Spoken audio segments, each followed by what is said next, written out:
گزری اور 50 سال بعد وہ ایمان لے آئے، تو آیا اب وہ جو نمازیں رہ گئی ہے بلوغ کے بعد ان کی 20 30 40 سال کی نمازیں ہیں، ان کی قضا واجب ہوگی؟ انہوں نے کہا نہیں ہوگی۔ تو پھر دنیا میں ان عبادات کے وجوب ادا کے مخاطب کیسے ہو گئے؟ بھئی کافر کو حکم ہے نماز پڑھو، نہیں پڑھی تو اس کو مار ہوگی،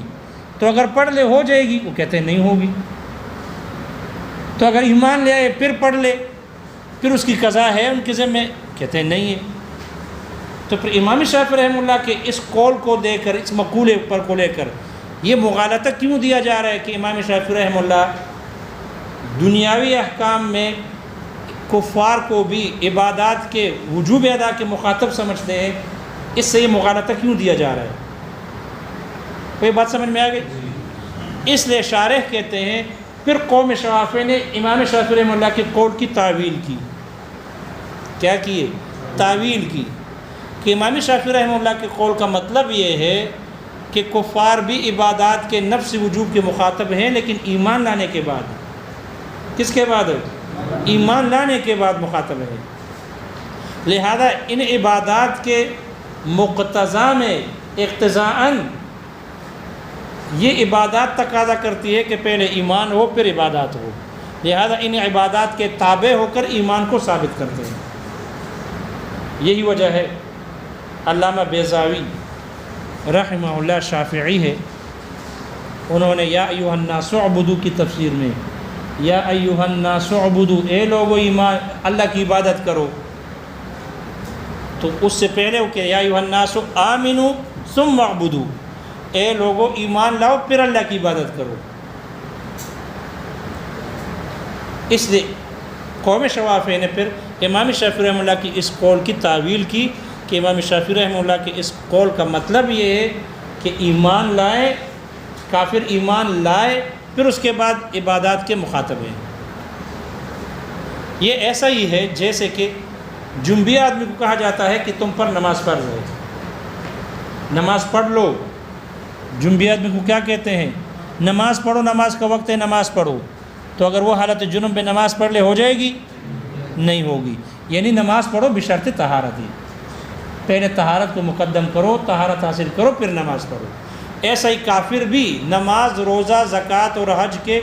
وجوب ادا کے مخاطب ہے۔ کافر مخاطب ہے کہ نماز پڑھے، لیکن بشرط ایمان، ایمان لائے پھر نماز ادا کرے۔ وہ یہ مسئلہ سمجھ میں آ گیا؟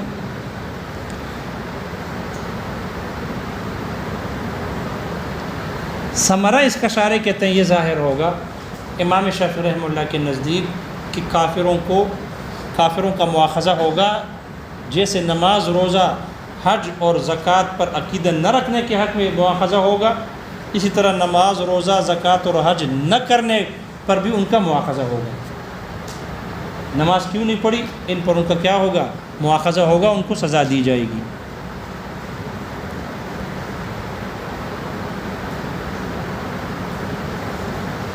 یہ بات سمجھ میں آ گئی نا؟ مصنف کہتے ہیں فقہا کا کہ مصنف کہتے ہیں کہ صحیح بات یہ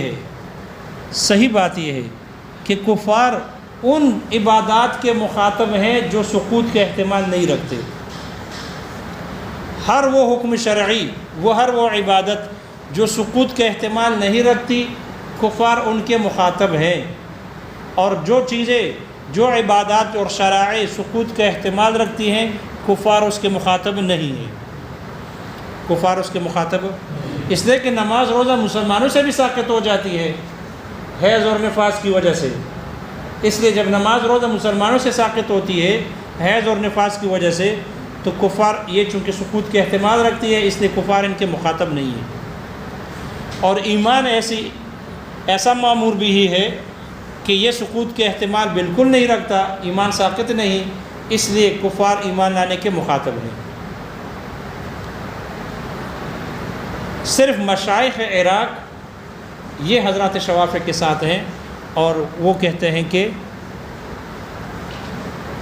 آواز آ رہی ہے لگا آپ کو؟ جی آواز آ رہی ہے، لیکن تصویر بھی آنا ضروری ہے، تصویر کا آنا بھی ضروری ہے۔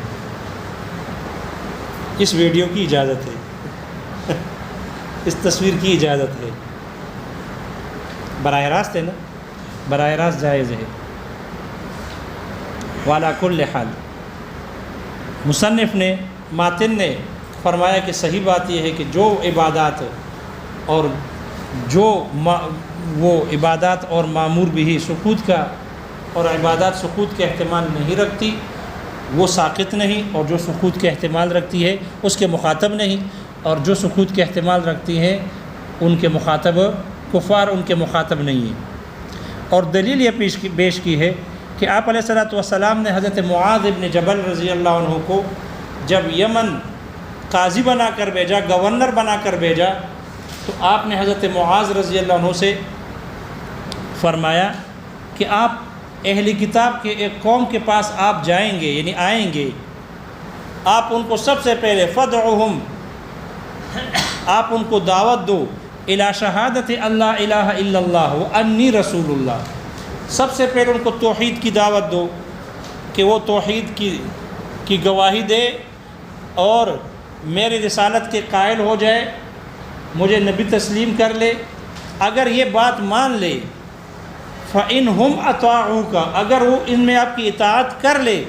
فَأَعْلَمْهُمْ، پھر ان کو بتا دے، إِنَّ اللَّهَ فَرَضَ عَلَيْهِمْ 5 صلوات فی کل یوم ولیلۃ، اللہ نے ان پر ہر دن اور رات میں 5 نمازیں فرض کی ہے۔ اگر ایمان کی گواہی دے، ایمان لائے، پھر ان کو بتانا، پھر اگر نماز کو بھی مان لے پھر ان کو بتانا، فَعَلَمْهُمْ، پھر ان کو حکم دینا، ان کو خبر دینا کہ اللہ تعالیٰ نے ان کے مالوں میں زکوٰۃ کو فرض کیا ہے۔ اگر آپ کی اطاعت کر لے پھر ان کو بتا دو، إِنَّ اللَّهَ افْتَرَضَ عَلَيْهِمْ صَدَقَةَ أَمْوَالِهِمْ، اللہ نے ان کے اموال پر صدقہ کو فرض کیا ہے، تُؤْخَذُ مِنْ أَغْنِيَائِهِمْ وَتُرَدُّ عَلَى فُقَرَائِهِمْ، جو ان کے مالداروں سے لیا جائے گا اور ان کے فقراء میں تقسیم کیا جائے گا، لوٹایا جائے گا، واپس کیا جائے گا۔ معلوم ہوا، اس سے استدلال کرتے ہیں، مصنف نے دلیل میں پیش کیے، اس سے پتہ چلا کہ نماز روزے کا سوال بعد میں ہے، سب سے پہلے اگر وہ توحید کے قائل ہو اور رسالت کے قائل ہو جائے، اس رسالت پر ایمان لائے، پھر ان کو اس نمازوں کا حکم دینا ہے۔ معلوم ہوا وہ نماز عبادات کے، ان عبادات کے جو سقوط کے احتمال رکھتی ہے، ان کے وجوب ادا کے مخاطب نہیں۔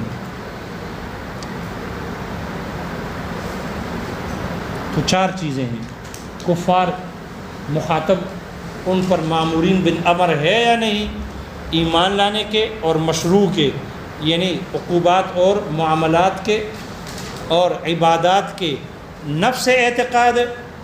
ان عبادات پر ایک عقیدہ رکھنے کے حق میں، اور ان عبادات کے وجوب ادا کے مخاطب ہے یا نہیں۔ تو 3 پر اتفاق ہے اور وجوب ادا میں اختلاف ہے، وجوب ادا میں اختلاف ہے۔ دیکھو کتاب میں، ثم لما فرغ المصنف والمباحث المطلق والمؤقت، پھر جب مصنف رحمہ اللہ مطلق اور مؤقت کے مباحث سے فارغ ہوئے، شرع فی بیان کون الکفار مامورین بالامر اولا، تو کفار کے مامورین بالامر ہونے یا نہ ہونے کے بیان کو شروع کیا کہ آیا وہ مامور بالامر ہے یا نہیں، اس کے بیان کو شروع کیا۔ فقال، فرمایا، والکفار مخاطبون بالامر بالایمان، اور کفار ایمان کے حکم کے مخاطب ہیں، وبالمشروع، اور مشروع کے بھی مخاطب ہیں، من العقوبات والمعاملات، من بیانیہ ہے، مشروع کو بیان کیا یعنی عقوبات اور معاملات کے، لأن الامر بالایمان فی الواقع، اس لیے کہ نفس الامر میں، واقع میں، حقیقت میں ایمان کے جو حکم ہے، لا یکون الا للکفار، یہ حکم صرف کفار ہی کے لیے ہوگا۔ وَأَمَّا الْمُؤْمِنِينَ، پھر مومنوں کو آیت کو لے کر اعتراض کیا کہ یہاں تو مومنوں کو بھی حکم ہے، اس کا جواب دے رہے ہیں۔ وَأَمَّا لِلْمُؤْمِنِينَ، رہا مومنوں کو ایمان لانے کا حکم جو ہے، کما فی قولہ تعالی، جیسے کہ اللہ تعالیٰ کے فرمان یا ایھا الذین آمنوا، آمنوا میں ہے، فإنما یراد بہ الثبات علی الایمان، اس آمنو سے مراد ایمان پر جمنا ہے، ثابت قدم رہنا ہے، والاستقامت علیہ، اور اس پر استقامت کا اختیار کرنا ہے۔ ایک جواب ہو گیا۔ او مواطات القلب للسان، یا دل کو زبان کے ساتھ موافق کرنے کے لیے یہ حکم ہے؟ تو اگر دل کو زبان سے موافق کرنے کے لیے ہے تو پھر یہ منافقین کو حکم ہے۔ او نحو ذالک، یا اس کے علاوہ دوسری چیز ہے، دوسروں کے لیے ہے، وغیرہ ذالک یعنی کافروں کے ہے، اہل کتاب کے مومنوں کو ہے۔ وَقَضَاهُمْ أَنْ يَقْبِلُوا الْعُقُوبَاتِ، اور اسی طرح وہ کافر ہی سزاؤں کے زیادہ لائق اور قابل ہے۔ لِأَنَّ الْعُقُوبَاتِ، اس لیے کہ جو عقوبات ہیں وہ الحدود والقصاص، اور وہ حدود اور قصاص ہیں، اذا كانت تجری علی المسلمین، جب یہ مسلمانوں پر جاری ہوتی ہیں، لأجل انتظام العالم و مصلحت البقاء، اس عالم اور کائنات کے انتظام اور اس کے کائنات کے بقا کے مصلحت کی وجہ سے، والزجر عن المعاصی، اور معاصی گناہوں سے لوگوں کو روکنے کے لیے جب مسلمانوں میں جاری ہوتی ہے، فالکفار اولا بہما، تو کفار ان دونوں کے ان حدود اور قصاص کے زیادہ لائق ہیں۔ سیما عند ابی حنیفہ رحمہ اللہ، خاص طور پر امام ابو حنیفہ رحمہ اللہ کے نزدیک، لأن الحدود والکفارات عنده زاجرۃ للناس عن الارتکاب لا ساترۃ ومزیلۃ للمعصیۃ، اس لیے کہ امام ابو حنیفہ رحمہ اللہ کے نزدیک یہ حدود اور کفارات یہ لوگوں کو گناہوں کے ارتکاب سے روکنے کے لیے ہیں، نہ کہ ان کے گناہوں کو چھپانے کے لیے اور ان کی معصیت کو دور کرنے کے لیے۔ وَأَمَّا الْمُعَامَلَاتُ، رہ معاملات، فَهِيَ دَائِرَةٌ بَيْنَنَا وَبَيْنَهُمْ، تو وہ ان کے اور ہمارے ان کے درمیان میں دائر ہیں، جاری ہیں۔ فَيَنبَغِي، تو مناسب یہ ہے، أَن نَتَعَامَلَ مَعَهُمْ حَسْبَ مَا تَعَامَلْنَا بَيْنَنَا، مناسب یہ کہ ہم ان کے ساتھ ایسا ہی معاملہ کریں جس طرح کہ ہم آپس میں ایک دوسروں کے ساتھ معاملہ کرتے ہیں، فی البیع والشراء والإجارة وغیرہ، بے، شراء، اجارہ وغیرہ میں، سوى الخمر والخنزیر، علاوہ خمر اور خنزیر کے، فإنہما مباحان لهم لا لنا، اس لیے کہ یہ دونوں ان کے لیے مباح ہیں، نہ کہ ہمارے لیے۔ وإلیہ اشار علیہ الصلاۃ والسلام، اور اسی کی طرف آپ علیہ الصلاۃ والسلام نے اشارہ کیا، بقولہ، اپنے فرمان، الخمر لهم کالخل لنا، شراب ان کے لیے ایسا مباح ہے جیسے ہمارے لیے سرکہ ہے، والخنزیر لهم کالشاۃ لنا، اور خنزیر ان کے لیے ایسے ہی مباح ہے جیسے ہمارے لیے بکری ہے۔ پھر سوال یہ ہے کہ وہ جزیہ کیوں لیتے، ان سے لیا جاتا ہے، وہ جزیہ کیوں دیتے ہیں جب وہ ہماری طرح ہے؟ تو اس کا جواب دے رہے ہیں، وَإِنَّمَا بَذَلُوا الْجِزْيَةَ، البتہ وہ لوگ جزیہ دیتے ہیں، جزیہ خرچ کرتے ہیں، لِيَكُونَ دِمَاؤُهُمْ كَدِمَائِنَا وَأَمْوَالُهُمْ كَأَمْوَالِنَا، تاکہ ان کا خون ہمارے خون کی طرح محفوظ ہو اور ان کے اموال ہمارے اموال کی طرح ہو، یعنی محفوظ ہو۔ وَبِالشَّرَائِعِ، اور عبادات کے بھی، شرعی احکامات کے بھی مخاطب ہیں، فی حکم المؤاخذۃ فی الآخرۃ، آخرت میں مؤاخذے کے حکم میں، اس سے مراد اعتقاد ہے، بلا خلاف، بغیر اختلاف کے ہے، اس پر بھی اتفاق ہے، یعنی ان الکفار مخاطبون بالشرائع، کفار یہ احکام شرعیہ کے یہ مخاطب ہیں، اور وہ احکام شرعیہ وہی الصیام والصلاۃ والزکوٰۃ والحج، وہ روزہ، نماز، زکوٰۃ اور حج ہے، فی حق المؤاخذۃ فی الآخرۃ، آخرت میں مؤاخذے کے حق میں مخاطب ہیں، باتفاق بیننا و بین الشافعی رحمہ اللہ، ہمارے امام شافعی رحمہ اللہ کے اتفاق سے ہے۔ فہم یعذبون بترک اعتقاد الفرائض والواجبات، ان کو فرائض اور واجبات کے عقیدے کے چھوڑنے پر ان کو سزا دی جائے گی، کما یعذبون بترک اعتقاد اصل الایمان، جیسے کہ اصل ایمان کے عقیدے کے چھوڑنے پر ان کو سزا دی جائے گی۔ لقولہ تعالی، دلیل دے رہے ہیں اللہ تعالیٰ کے فرمان، ما سلککم فی سقر قالوا لم نک من المصلین ولم نک نطعم المسکین کی دلیل کی وجہ سے، اے لم نک من المعتقدین للصلاۃ المفروضۃ والزکوٰۃ المفروضۃ، یعنی ہم فرض نماز اور فرض زکوٰۃ پر عقیدہ نہ رکھنے والوں میں سے تھے۔ ہاکذا قالوا، دیکھو تعویل ہے نا، استشارے نے مفسرین پر ڈال دیا، ہاکذا قالوا، ایسا ہی فقہا نے کہا اپنی دلیل میں۔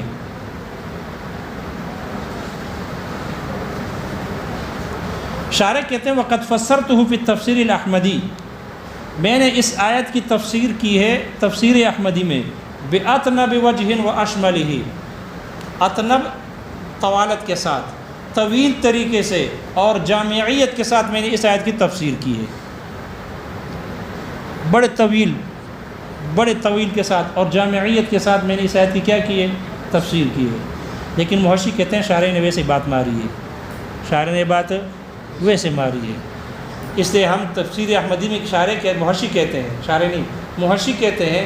ہم نے تفسیر احمدی کی طرف رجوع کیا، اس میں کچھ بھی نہیں ہے سوائے اسی کے جو اوپر ذکر ہے۔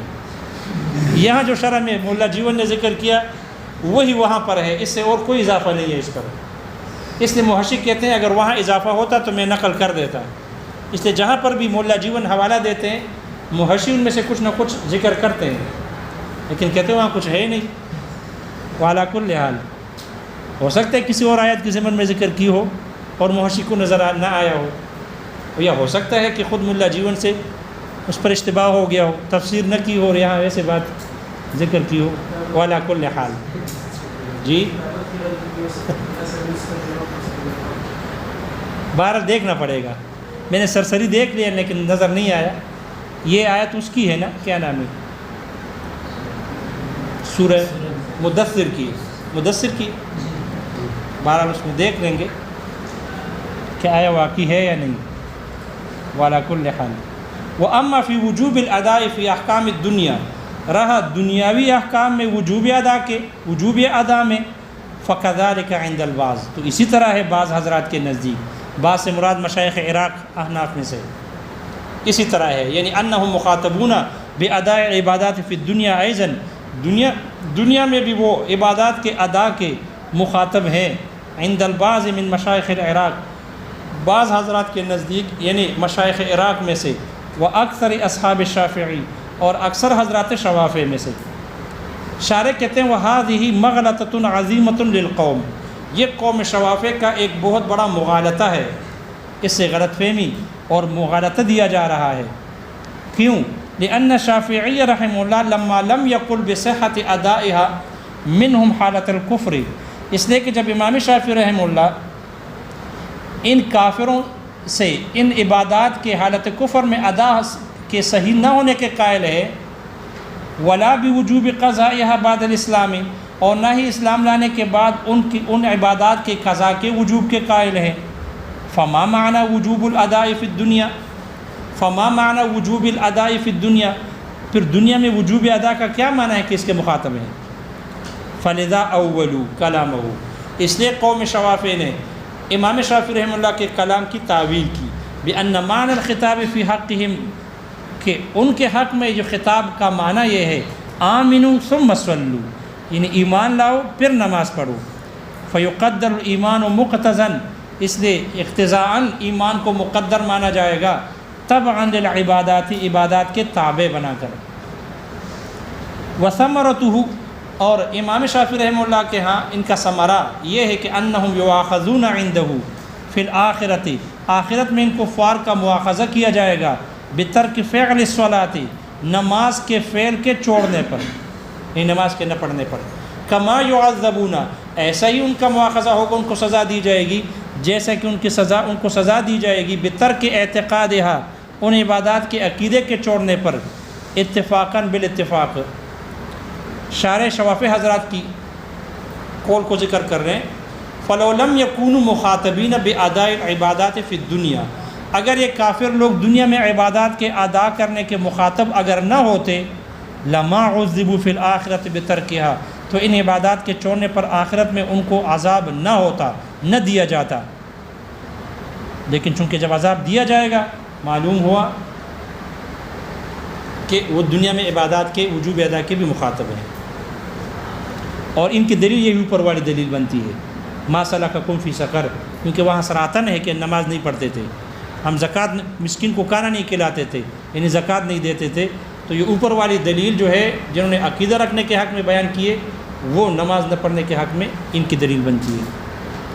شارح کہتے ہیں ھذا غایۃ ما قیل فی التلویح فی تحقیق ھذا المقام، اس مقام کی تحقیق میں تلویح میں جو کچھ ہے بیان کیا گیا، کہا گیا ہے، وہ یہ اس کی انتہا ہے، یعنی تلویح میں جو اتنی تحقیق کی گئی ہے وہ میں نے بیان کر دی۔ والصحیح، صحیح بات یہ ہے، مصنف کہتے ہیں انہم لا یخاطبون باداء ما، یہ کفار مخاطب نہیں ہے ان عبادات کے ادا کرنے کے کہ جو یحتمل السقوط سقوط کے احتمال رکھتی ہے من العبادات عبادات میں سے. اے المذہب الصحیح لنا ہمارا صحیح مذہب یہ ہے ان الکفار لا یخاطبون باداء العبادات کفار عبادات کے ادا کرنے کے مخاطب نہیں، ان عبادات کے ادا کرنے کے التی تحتمل السقوط جو سقوط کے احتمال رکھتی ہیں مثل الصلاۃ والصوم جیسے نماز ہے روزہ ہے. فإنہما یسقطان عن اہل الاسلام بالحیض والنفاس ونحوہما اس لیے کہ یہ دونوں اہل اسلام سے بھی حیض اور نفاس وغیرہ کی وجہ سے ساقط ہو جاتے ہیں. وغیرہ انہیں جنون ہو، جنون دائم ہو. لقول علیہ الصلوۃ والسلام دلیل دے رہے لقول علیہ الصلوۃ والسلام آپ علیہ الصلوۃ والسلام کے فرمان دلیل کی وجہ سے لمعاذ جو حضرت معاذ سے آپ نے فرمایا حین بعثہ الی الیمن جب آپ علیہ الصلوۃ والسلام نے ان کو یمن بھیجا آپ نے فرمایا لتأتی قوما ضرور تم ایک قوم کے پاس آؤ گے من اہل الکتاب اہل کتاب کے فادعوہم الی شہادت اللہ الہ الا اللہ وانی رسول اللہ تو ان کو دعوت دو اللہ تعالیٰ کے سوا کوئی معبود نہ ہونے کی اور یہ کہ میں اللہ کا رسول ہوں اس کی گواہی کی طرف ان کو دعوت دو. فإنہم اطاعوک اگر وہ تمہاری اطاعت کر لے فأعلمہم تو پھر ان کو بتاؤ ان اللہ فرض علیہم 5 صلوات فی کل یوم ولیلۃ کہ اللہ تعالیٰ نے ہر دن اور رات میں ان پر 5 نمازیں فرض کی ہیں. الحدیث یہ آگے مزید لمبی حدیث ہے. شارح مصنف کہتے ہیں شارح کہتے ہیں فإنہ تصریح اس روایت میں صراحت ہے بأنہم لا یکلفون بالعبادات کہ کفار عبادات کے مکلف نہیں الا بعد الایمان مگر ایمان لانے کے بعد ہیں. واما الایمان رہا ایمان فلما لم يحتمل السقوط من احد جب اس نے احتمال نہیں رکھا کسی سے بھی ساقط ہونے کا لا جرما تو یقینی طور پر کانو مخاطبین بھی یہ کافر ان کے مخاطب ہوں گے.